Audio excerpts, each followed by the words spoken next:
ഒരു കുഞ്ഞിനെ എടുത്തു തുടങ്ങിച്ച്. അവൻ്റെ പേര് നവീൻ കൃഷ്ണ എന്നാണ്. നവീൻ കൃഷ്ണ. ഇപ്പോൾ നവീൻ കൃഷ്ണനെ ഇപ്പോൾ എടുത്തു തുടങ്ങിച്ച്. അവരുടെ അമ്മയും അപ്പനും എന്നോട് പറഞ്ഞു, അച്ഛാ മാതാവിൻ്റെ കൊച്ചാണ് കേട്ടാന്ന് പറഞ്ഞു. ആ മാതാവ് നൽകിയ കുഞ്ഞാണെന്ന് പറഞ്ഞു. അപ്പം ഞാൻ ചോദിച്ചു, മാതാവ് എപ്പം നൽകിയെന്ന് ചോദിച്ചു. പറഞ്ഞു, ഞങ്ങളാണ് അച്ഛാ ഇവിടെ ഉടമ്പടി ചെയ്ത ആദ്യത്തെ ആൾക്കാരെന്ന്. 2 ഹൈന്ദവ സഹോദരങ്ങളാണ്. ഞങ്ങളൊക്കെ ഉടമ്പടി ചെയ്യുമ്പോൾ 5 പേരൊക്കെ ഉണ്ടായിരുന്നുള്ള ഉടമ്പടിക്കെന്ന്. 2015 ഏതാണ്ട് നവംബറിലാണ് നമ്മൾ ഉടമ്പടി തുടങ്ങണത്. 1 മാസം കഴിഞ്ഞാണ് ഇവർ വന്ന് ഉടമ്പടി ചെയ്തത്. അവർക്ക് 20 വർഷമായിട്ട് മക്കളില്ലാതിരുന്നു.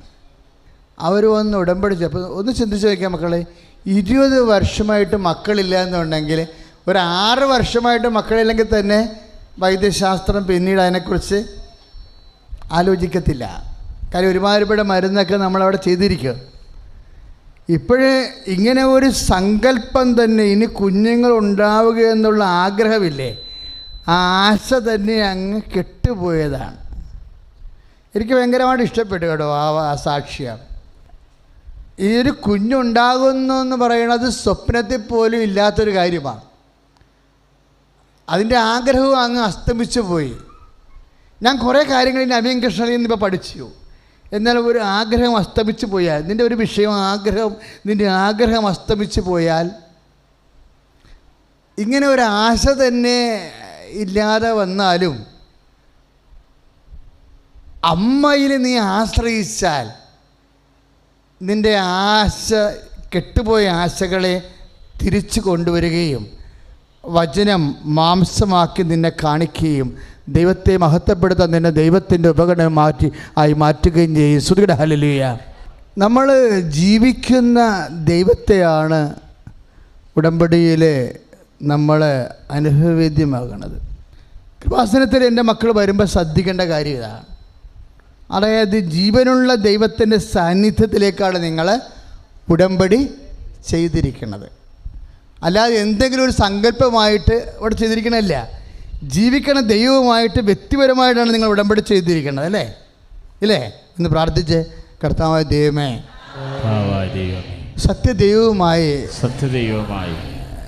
വ്യക്തിപരമായി ചെയ്ത ഉടമ്പടി പാലിക്കുവാൻ എനിക്ക് ശക്തി നൽകണമേ, ശക്തി തരണം. Price the Lord. Hallelujah. Hallelujah. ഉടമ്പടി പ്രാർത്ഥനയിൽ നമ്മൾ അതാണ് പ്രാർത്ഥിക്കുന്നത്, അല്ലേ? ഇത് പാലിച്ചു കൊണ്ടുപോകാനുള്ള. അപ്പോൾ ഒരു കാരണവശാലും പച്ചത്തിരി കത്തിച്ചുള്ള ഉടമ്പടി പ്രാർത്ഥന ഒരു കാരണവശാലും മുടങ്ങരുത്. കാര്യം ഉടമ്പടി പാലിച്ചുകൊണ്ട് പോകണമെങ്കിൽ നമുക്കെന്ത് വേണം? ദൈവത്തിൻ്റെ ശക്തി വേണം. ഉടമ്പടി നമ്മളെപ്പോഴും ശ്രദ്ധിക്കേണ്ട ഒരു വിഷയം എന്താ? ഉടമ്പടി വിഷയങ്ങളെ ഇപ്പോൾ ഒരു അമ്മച്ചി സാക്ഷ്യം പറഞ്ഞ്. എൻ്റെ പേര് ത്രസ്യാമ ജോസ്. ഞാൻ പാലായിൽ നിന്ന് വരുന്നു. എൻ്റെ മക്കൾക്ക് വേണ്ടിയാണ് ഞാൻ ഈ സാക്ഷ്യം പറയുന്നത്. എൻ്റെ മകൾ ജനറൽ നേഴ്സ് കഴിഞ്ഞു. BSc പഠിക്കാൻ ഓസ്ട്രേലിയയ്ക്ക് 30 ലക്ഷം രൂപ ലോൺ എടുത്തു പോയി. അവിടെ ചെന്ന് പഠിച്ച് പാസ്സായി. പക്ഷേ ഇവിടുന്ന് പോയപ്പം ഏജൻസിക്കാർ പറഞ്ഞു അവിടെ ചെന്ന് പഠിക്കുന്ന പിള്ളേർക്ക് IELTS-ൻ്റെ ആവശ്യമില്ലെന്ന്. പക്ഷേ പഠിച്ചു കഴിഞ്ഞപ്പോൾ IELTS ഇല്ലാതെ രജിസ്ട്രേഷൻ നടത്താൻ പറ്റുകയില്ലെന്ന് പറഞ്ഞു. ആ കൊച്ച് അവിടെ IELTS എഴുതിയിട്ട് പല പ്രാവശ്യവും എഴുതിയിട്ട് കിട്ടിയില്ല. ഞാനിവിടെ വന്ന് ഉടമ്പടി വെച്ച് അമ്മയോട് പ്രാർത്ഥിച്ചു. അതിൻ്റെ ഫലമായിട്ട് IELTS കിട്ടി. IELTS കിട്ടിക്കഴിഞ്ഞ് രജിസ്ട്രേഷനിൽ ചെന്നപ്പോഴത്തേക്കും ഇവരുടെ വിസയുടെ കാലാവധി തീർന്നില്ല. ഈ ജനുവരി 8 കൊണ്ട് വിസ തീരും. അപ്പം ഭയങ്കര ബുദ്ധിമുട്ടായിപ്പോയി. അപ്പം രജിസ്ട്രേഷൻ ഇട്ട ഉടനെ നടക്കുന്നുമില്ല. അവർ PR-ന് കൊടുത്തു, അതും കിട്ടിയില്ല. അങ്ങനെ ഇരുന്ന് ഞാൻ ഡിസംബർ 29-ാം തീയതി ഇവിടെ വന്ന് ഉടമ്പടി വെച്ചു മാതാവിനോട് പ്രാർത്ഥിച്ചു. എന്നിട്ട് ഇവിടെ ഞാൻ വന്നു കഴിഞ്ഞ് 3-4 പ്രാവശ്യം എൻ്റെ മകൻ എന്നെ വിളിച്ചു. അമ്മ എന്നാ പറഞ്ഞു, അമ്മ അച്ഛനെ കണ്ടോന്ന്. ഞാൻ ഫോൺ ഓഫ് ചെയ്തു. വീട്ടിൽ ചെന്നപ്പോൾ പിന്നെയും വിളിച്ചു. ഞാൻ അവനോട് വെറുതെ നുണ പറഞ്ഞു. അത്രയും ദിവസമെങ്കിലും സമാധാനത്തോടെ ഇരിക്കട്ടെ എന്നോർത്ത് ഞാൻ പറഞ്ഞു അച്ഛനെ കണ്ടു. അച്ഛൻ എന്നാ പറഞ്ഞെന്ന് ചോദിച്ചപ്പോൾ ഞാൻ പറഞ്ഞു, അച്ഛൻ പറഞ്ഞു മക്കൾക്ക് പുതുവർഷത്തിൽ മാതാവ് ഒരു സമ്മാനം തരുന്നുണ്ടെന്ന് പറഞ്ഞെന്ന്. അത് കേട്ട് അവർ സമാധാനത്തോടെ ഇരുന്നു. അന്നേരം അവനെന്നോട് പറഞ്ഞു, അമ്മേ 7-ാം തീയതിയോ ഓഫീസ് തുറക്കുള്ളൂ, ജനുവരി 7-ന്, 8-ാം തീയതി വരെയോ ഞങ്ങൾക്ക് കാലാവധി ഉള്ളെന്ന്. ഞാൻ പറഞ്ഞു, എൻ്റെ മകനെ അത്ര ഉണ്ടല്ലോ, നിങ്ങൾ നോക്കിയിരിക്കുക, അമ്മ പ്രാർത്ഥിക്കാമെന്ന് പറഞ്ഞു. 7-ാം തീയതി വിളിച്ചു, അമ്മ ഇന്നൊന്നും വന്നില്ല. 8-ാം തീയതിയും വിളിച്ചു, അമ്മ ഉച്ചയായിട്ട് ഒരു മെയിലൊന്നും വന്നില്ല. ഞങ്ങൾ ടിക്കറ്റ് ബുക്ക് ചെയ്യാൻ പോവുക, തിരിച്ചു പോരാനെന്ന് പറഞ്ഞു. അന്നേരപ്പം ഞാൻ പറഞ്ഞു, മകനെ ശകലം കൂടെ നോക്കാൻ പറഞ്ഞു. കുറച്ച് കഴിഞ്ഞപ്പം കൊച്ചെന്നെ വിളിച്ച് ചോദിച്ചു, അമ്മ ഇനി എന്നാ പള്ളിയിൽ പോകുന്നതെന്ന്. ഞാൻ പറഞ്ഞു, പോകാവിടാ, എന്നാൽ അമ്മ സാക്ഷ്യം പറയണം കേട്ടോ, PR കിട്ടി, മെയിൽ വന്നെന്ന് പറഞ്ഞു. അമ്മച്ചെന്താ സാക്ഷ്യം പറഞ്ഞത്? അമ്മയോട് അമ്മ വീട്ടിൽ ചെന്നപ്പോൾ മകൻ വിളിച്ചിട്ട് അമ്മയോട് ചോദിച്ചു, അമ്മ അച്ഛനെ കണ്ടോയെന്ന് ചോദിച്ചു. ഇല്ലേ?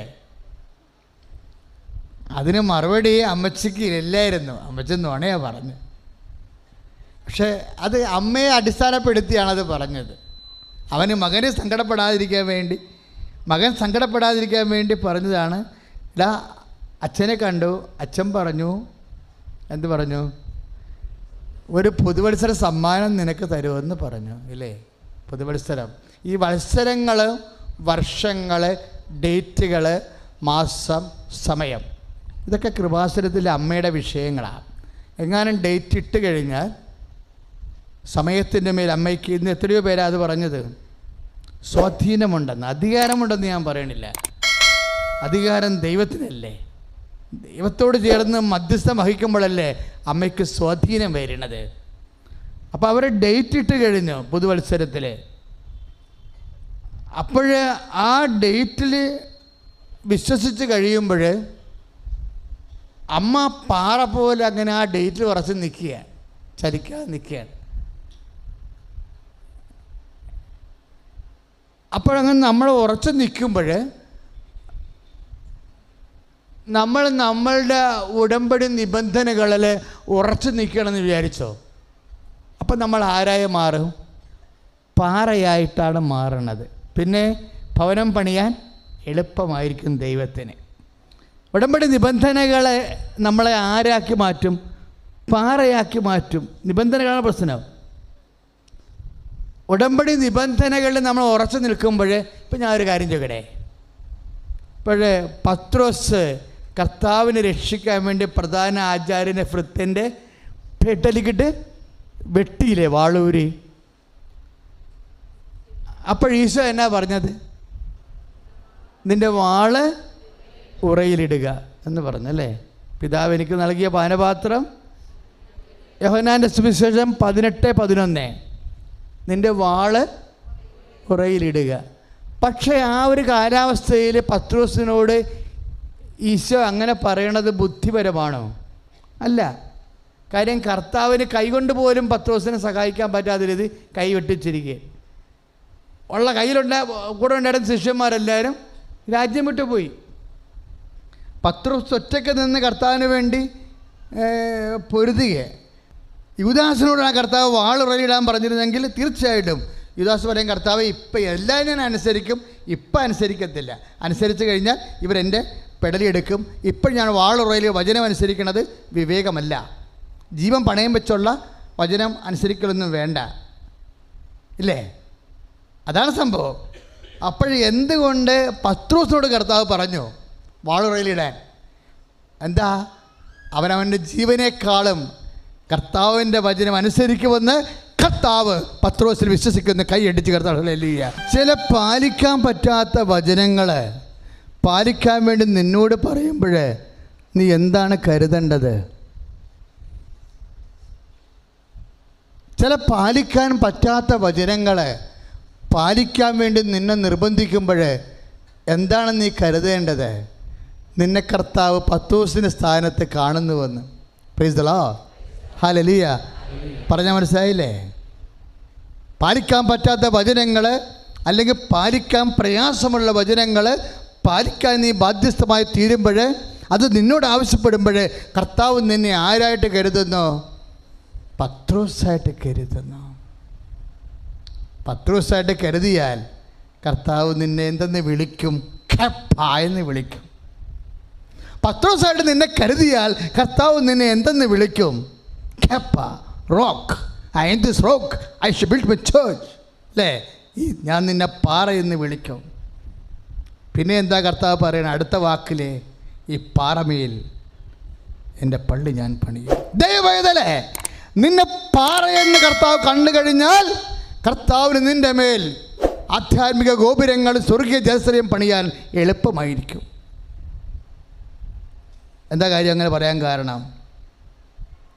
ദൈവവചനം കേൾക്കുകയും, ഒന്ന് പറഞ്ഞേ,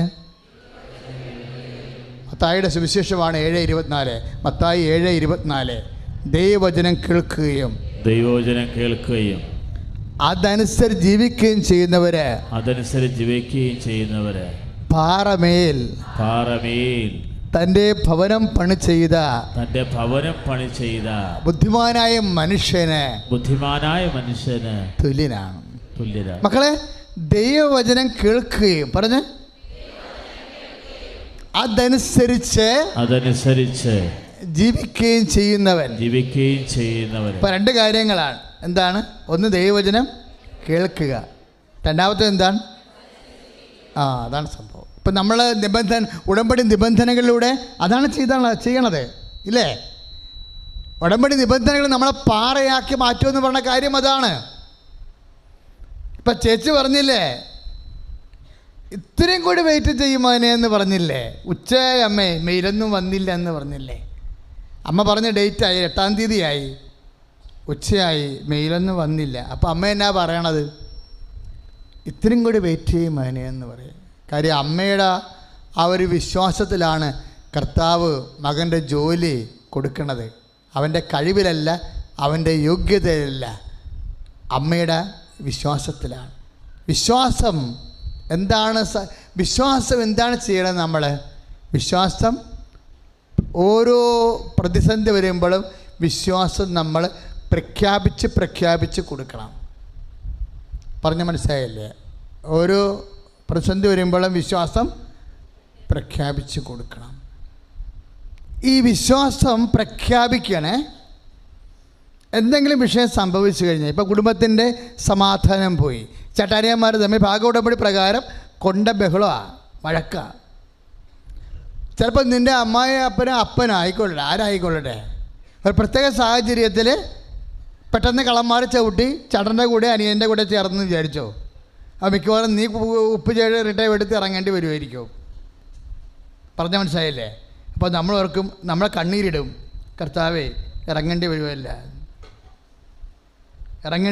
എൻ്റെ ദൈവമേ, നീ ഇറങ്ങിയാൽ എവിടെ കൊണ്ട് ഇറങ്ങണത്? വിശ്വാസി കർത്താവിൻ്റെ കൈ പിടിക്കാൻ വേണ്ടിയാണ് ഇറങ്ങണത്, അല്ല നീ നിരത്തിലോട്ട് ഇറങ്ങത്തൊന്നുമില്ല. നിന്നെ നിരത്തിലോട്ട് ഇറക്കത്തില്ലെന്ന് കർത്താവ് പറഞ്ഞിട്ടുണ്ട്. ഞാൻ നിന്നെ അനാഥരായി വിടത്തില്ലെന്ന് കൈയടിച്ച് കർത്താവ്. ഹല്ലേലൂയ. ദൈവത്തിലെ നിനക്ക് താങ്ങാനാവാത്ത ഒരു വചനം നിറവേറ്റാൻ നിന്നോട് ആവശ്യപ്പെട്ടാൽ ദൈവം നിന്നെ പത്രോസിൻ്റെ സ്ഥാനത്ത് കാണുന്നുവെന്ന്. Praise the Lord. അല്ല, ദൈവം നിന്നെ കൈവിട്ടെന്നല്ല കാണേണ്ടത്. നിനക്ക് താങ്ങാനാവാത്തൊരു വചനം പാലിക്കാൻ നിന്നോട് നിർബന്ധിക്കുമ്പോൾ ദൈവം നിന്നെ പത്രോസിൻ്റെ സ്ഥാനത്ത് കാണുന്നു.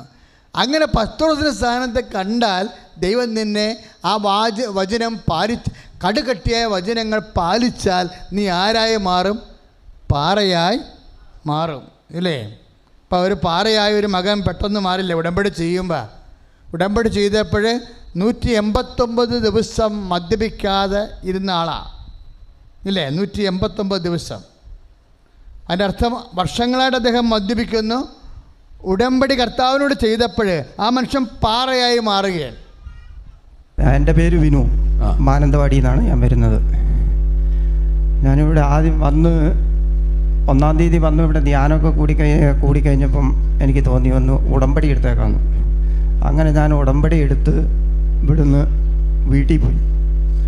വീട്ടിൽ ചെന്ന് എല്ലാം കഴിഞ്ഞ് കഴിഞ്ഞപ്പം എന്നെ വിളിച്ചു, എൻ്റെ കൂട്ടുകാർ എന്നെ വിളിച്ചു പറഞ്ഞു നമുക്ക് ലേശം കൂടണം എന്ന് പറഞ്ഞാണ് എന്നെ വിളിക്കുന്നത്. അങ്ങനെ ഞാൻ അവിടെ പോയിരുന്ന് ഗ്ലാസ്സിൽ സാധനമൊക്കെ ഒഴിച്ച് വെച്ച് കുടിക്കാൻ വേണ്ടി നോക്കാം, എനിക്ക് കുടിക്കാൻ പറ്റുന്നില്ല. അങ്ങനെ അന്ന് ഞാൻ അവിടെ അത് വെച്ച് ഞാൻ തിരിച്ചു പോന്നു.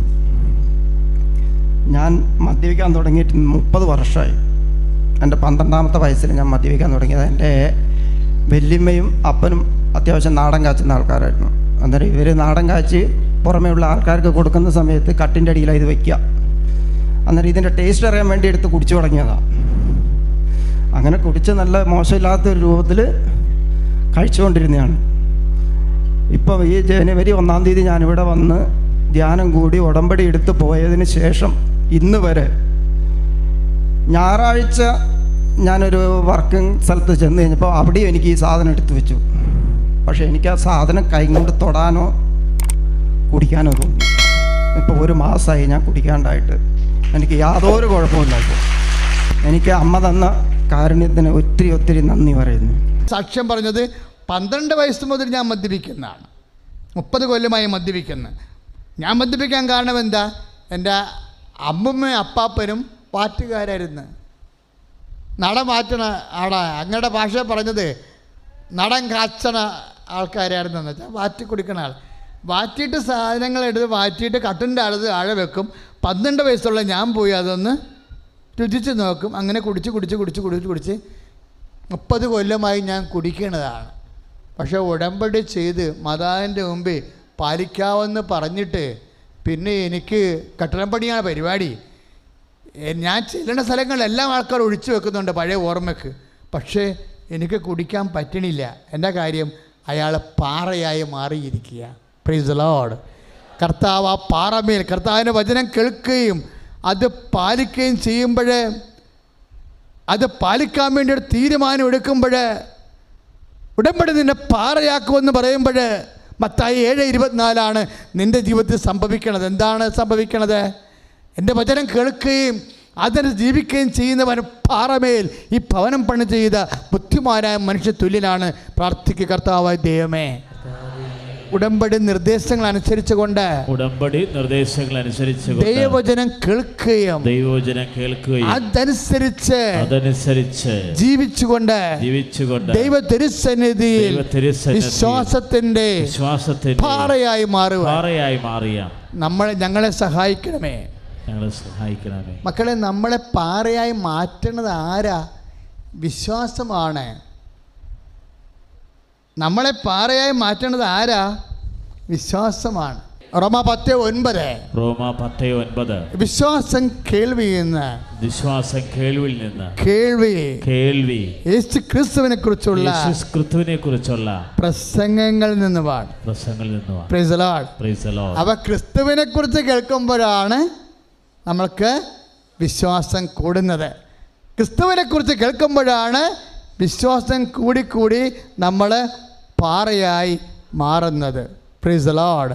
പ്രാർത്ഥിക്കുക, കർത്താവായ ദൈവമേ, റോമാ 10:9 അനുസരിച്ചുകൊണ്ട് യേശുക്രിസ്തുവിനെ കുറിച്ച് കേട്ട് മത്തായി 7:24 പ്രകാരം അത് പാലിച്ച് വചനം പാലിച്ച് പാറയായി മാറാൻ കർത്താവേ, ഈ പാറമേൽ കർത്താവിന്റെ ഭവനം പണി ചെയ്യുന്ന മത്തായിയുടെ സുവിശേഷം 16:18